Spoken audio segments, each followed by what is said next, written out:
Hi, I'm Scott Shipe. I have the Western Maryland Master Gardener YouTube site. I'm here today to show my viewers and let my viewers meet these very interesting guys from Bartlett, tree experts. We're at the Hagerstown Flower and Garden Show.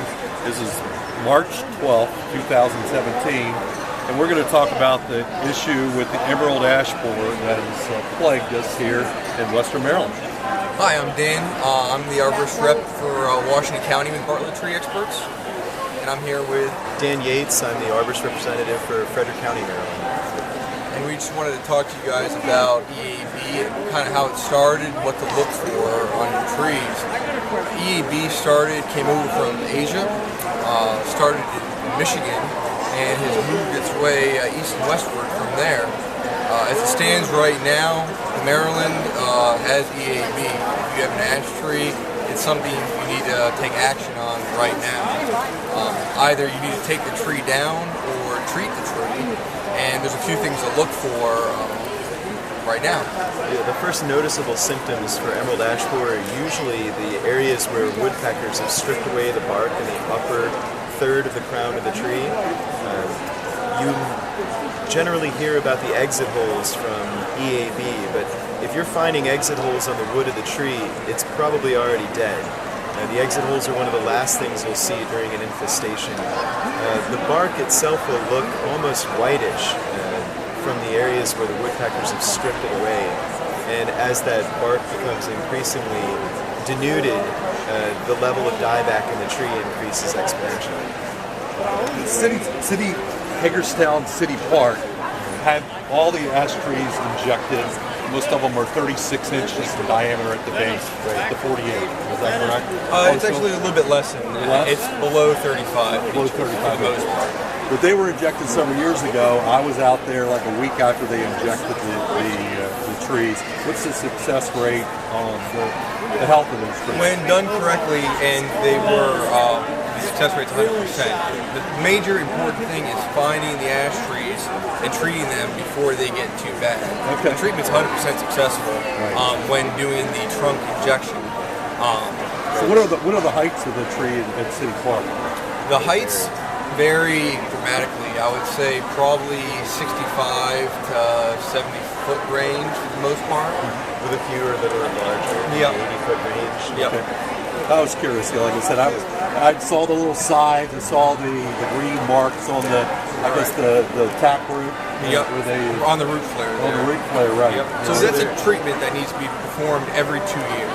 Right. Okay. There are several different treatment methods, and if you look online at treatment options for EAB, you'll often hear things discussed about imidacloprid being used as a soil injection or as a trunk injection. That's generally been shown to be less effective than emamectin benzoate or triage, which is now the standard for EAB treatment. With plus you could do that in a floodplain or a riparian buffer. Exactly. Because you would pollute the water, correct?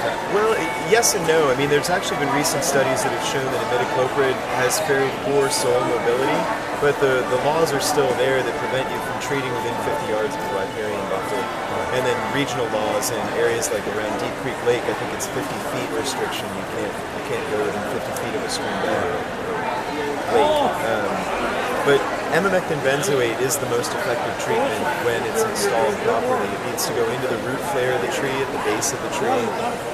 It's like 40 psi you inject it, is that correct? Right. And actually most of the injections are done with a very small plug. Okay. The plug is a membrane. It allows for a one-way injection of the material. It won't allow the material to back out. So ash absorbs material really slowly. So those plugs are critical to leave the material in the spot where it needs to be absorbed in that root flare long enough for the tree to take it up. But those plugs have to be put in at a very precise point in the bark. If it's too deep, the tree won't have enough access to the material. It won't get the chance to pull it up. If it's too shallow, it can actually either blow out the conductive tissue of the tree or leak out around the plug and not get into the tree. So the treatment method is a lot trickier than it may seem from just like a shot. You know, it's not as simple as just putting it in and pulling the trigger. I compare it to giving the tree an IV. Right. Basically how that works. The other thing that's important to consider too is when the trees do have EAB and it's too far along the tree, it's important to take that tree down as soon as possible. The way the tree acts when it's dead, it comes apart incredibly quick. Snaps at the base. Snaps at the base, yep. So we're finding that trees that have been dead for at least a year are too dangerous to climb to take down and remove. So getting those on the ground as quick as possible, otherwise it just gets expensive as you wait. Cranes are involved, things like that. Transportation of the wood across state lines. There's a federal line. Is that correct? There's a federal quarantine. There is. So there's a quarantine line. That's right. There used to actually be county by county quarantines, but they've been shown to not be effective at controlling or stopping the spread of the insect. And there may actually be a lifting of the restrictions on movement of wood between states that already have recognized EAB infestations. So the western border is like what, Iowa? Is that correct? Something like that? It's Iowa, Kansas, They're still Oklahoma. I mean, it's pressing south and you west. cannot cross the line with any ash. Yeah, exactly. You go across and actually any firewood, because most people can't differentiate once the wood's cut into sections between ash and oak and hickory. Sure. And so just a visual inspection can be a difficult way to evaluate. Right. So they're just restricting firewood movement altogether.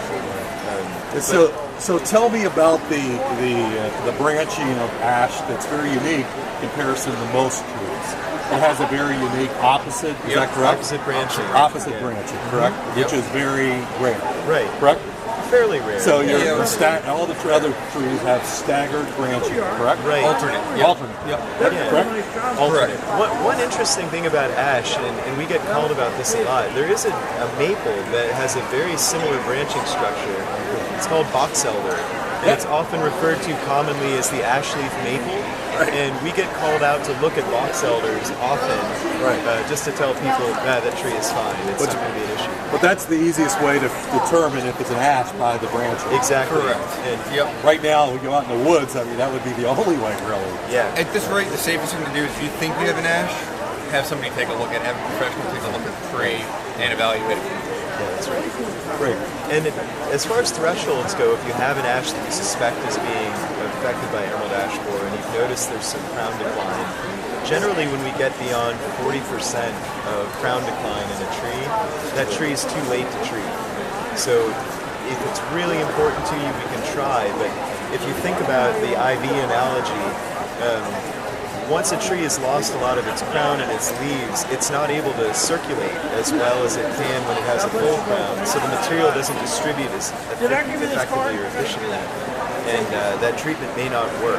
So you could be just spending money on a treatment that's not going to work. So again, it's good to have a professional evaluate the condition of the tree prior to treatment, usually right after it's leaving out in the spring. Well, I appreciate your time today, fellows, and you all certainly are the experts, and very impressive the classes I've taken with you as instructors over the years, so it's learned a lot from you folks. Thank you. Thanks for having us. Thank you. All right, great to meet you.